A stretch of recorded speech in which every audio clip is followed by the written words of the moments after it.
በዱንያ ላይ እንደ ነብዩ ሰለላሁ ዐለይሂ ወሰለም መከራ ይቀመሳል የለም እኮ ወላሂ።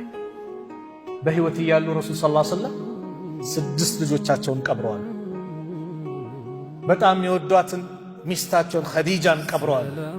ስለ ኸዲጃ ተናግረው አይጠግቡም ነብዩ። እሷ እንዲናት እንዲናት። ለምን? ሰዎች ገንዘባቸውን ሲከለክሏቸው እሳቸው ያቀረበች፣ እሷ ያቀረበች። ሲክድቧቸው ነብዩ ላይ እሷ ያመነች ቀድማ አብሽር ብላ ነብዩን ከጎናቸው ሆና ያበሰረች። ልጆች አላህ 6 ልጆች የለገሳቸው ከኸዲጃ እሳቸው ሞቱ።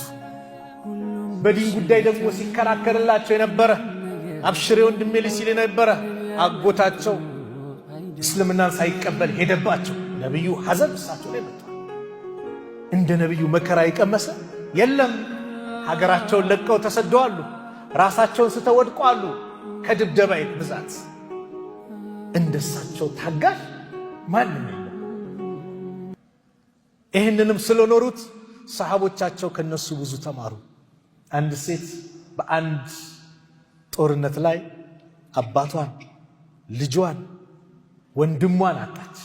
ለሴት ልጅ ወንድም ምን እንደሆነ ያውቁ፣ ልጅ ባል ምን እንደሆነ ያውቁ። ሁሉም ሲመጣ ባልሽ ሞተዋል፣ እዚህ ጋር ልጅሽ ሞተዋል፣ ሁሉም መርዶ ይነግሯታል። እሷ ግን ምን ትል ነበር? ነብዩ ሰለላሁ ዐለይሂ ወሰለም እንዴት ናቸው ትል ነበር። ደህና ናቸው፣ እስቲ ያሳዩኝ አለች። ልክ ነብዩን ያሳዩት ከእርሱ በኋላ የመጣው በላ በአጠቃላይ ለኔ ቀላል ነው፣ እርሶ ብቻ ሰላም ሁኑ። ልጅ ባል በአንዴ 3 ቤተሰቦቿን አጣ። ግን የነብዩ ደህንነት ያስደሰታል። ሶብርን በጣም የተላበሰች። ሶብር የሚባለው ነገር ሲከሰት ነው። ያዙን ልቀቁን ካሉ በኋላ ሶብር የለም። ይሄንስ ሶብር ማለት መቼ ነው? ወዲያው መጀመሪያ የሆነች ጉዳይ ሲከሰት የዛ ሰዓት ዋት ስታደርግ የአላህ ውዴታ በአንተ ላይ ይሆናል። በአንድ ወቅት አነስ ሲናገሩ ረዲየላሁ ዐንሁ መረ ነብዩ ሰለላሁ ዐለይሂ ወሰለም ቢእምራቲን ተብኪ እንደ ቀብሪ። አንድ ሴት እያለቀሰች ነብዩ አለፉ። ኢተቂላሃ ወስቢሪ፣ አላህን ፍሪ ሶብር አድርጊ አሏት። ፈቃለት አለች ኢለይከ አኒ ፈኢነከ ለም ቱሲብ ቢሙሲበቲ ወለም ተዕሪፉሁ። ነብዩ መሆናቸውን አላወቀችም። ያልተነካ ግልግል ያውቃል። አንተን የደረሰብኝ መች ደረሰብህ አለቻቸው። ነብዩ መሆናቸውን ግን አላወቀችም። ፈቂለ ለሃ ለሷ ተባለ ኢነሁ ነብዩ ሰለላሁ ዐለይሂ ወሰለም፣ አሁን እኮ ነብዩ ነው እንዲህ ያልሻቸው። ፈአተት ባበ ነብዩ ሰለላሁ ዐለይሂ ወሰለም፣ ነብዩ ቤት መጣች። ፈለም ተጅድ ዐንደሁ በዋቢን፣ በር ምናምን የሚጠብቅ ዘበኛ አላገኘችም። ዝም ብዬ ገባሁ አለች። ፈቃለት ለም አዕሪፍከ፣ አላወቅሁም እኮ አንተ አላህ መልእክተኛ፣ ይቅርታ አድርግልኝ አይነት ነገር ስትል፣ ፈቃል ኢነማ ሰብሩ እንደ ሰጅነቲል ኡላ፣ ሰብር ማለት መጀመሪያ ክስተቱ ሲከሰት ነው። ዋት ስታደርገው ሰብር ማለት የዛኔ ነው። ከሰለፎች አንድ ዓሊም ከቀደምቶቹ አንድ ሴት አገልጋይ ናት። ትኩሷ ከነብረቱ ሳታለቀቀችባቸው እንዴት እንደሚለበልብ አስቡት። ወልካዚሚን አልገይዝ አለች። የአላህ ባሮች እኮ መከራ የተለያየ ነገር ሲመጣ ቁጭታቸውን ዋጥም ያደርጉ ነው የሚል የቁርአን አንቀጽ ቀራች። ውጭ አለዋል በተግባር ነበር የሚሉት። ወልዓፊና አኒናስ፣ ሰዎችንም ይቅር የሚሉ ናቸው። ቀጠለች አውፍ ብዬሻለሁ አሉ።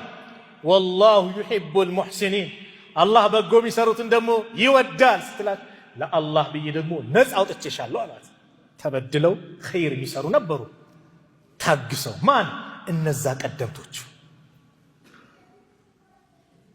ሶብር እንዲህ ስንነጋገር አንዳንድ ሰው ሶብር ሲባል ሰው ሞቶ ማልቀስ የተከለከለ አድርጎ ሚያስባለ። ያ አይደለም። ማልቀስ አልተከለከለም፣ እንባ ማውጣት አልተከለከለም። ነብዩም አድርገውታል። አላህ ሚይዘን በዚች ነው፣ በምላሱ ያልተገባ ቃላትን መጠቀም። በአንድ ወቅት ነብዩ ሰለላሁ ዐለይሂ ወሰለም ልጃቸው ዘይነብ ነብዩ ሰለላሁ ዐለይሂ ወሰለም ዘንድ ላከች። ልጇ ሊሞት ቀርቧል፣ በጣም ደክሟል። ወደ ነብዩ ሰላምታ አቅርባ እንዲመጡ ስትል ነብዩ ሰለላሁ ዐለይሂ ወሰለም አሉ ኢነ ሊላሂ ማ አኸዘ ወለሁ ማ አዕጣ ወኩሉ ሸይን ዐንደሁ ቢአጀሊን ሙሰማ ፈልተስቢር ወልተሕተሲብ።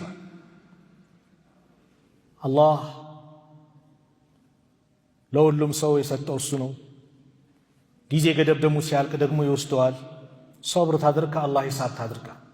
ፈአርሰለት ኢለይሂ ቱቅሲሙ ዐለይሂ በሳቸው ምላ ወላሂ እንድትመጡ ብላ ድጋሚ ላከች። የዚህ ጊዜ ነብዩ ሰለላሁ ዐለይሂ ወሰለም መጡ።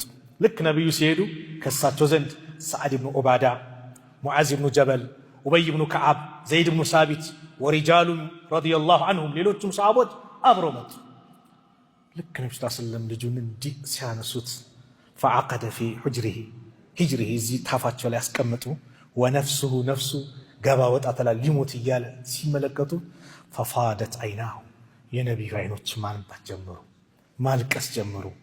ፈቃለ ሰዓድ ያ ረሱላላህ ማ ሃዛ አንተ አላህ መልክተኛ ይሄ ምንድን ነው አላቸው። ልክ ሲያለቅሱ ማለት ነው። ፈቃል ሃዚ ረሕመቱን ችማ እዝነት ናት ጀዐለ አላሁ ተዓላ ፊ ቁሉብ ዒባዲሂ በባሪያዎቹ ልብ ላይ አላህ ያስቀመጠው። ወፊ ሪዋያ ፊ ቁሉቢ መን ሻኡ ሚን ዒባዲሂ ከባሪያዎቹ ያሻው ሰው ላይ ያስቀመጠው። ወኢነማ የርሐሙ ላሁ ሚን ዒባዲሂ አሩሐማ አላህ እኮ ከባሪያዎቹ የሚያዝንላቸው አዛኞችን ነው። በማልቀስ አይደለም።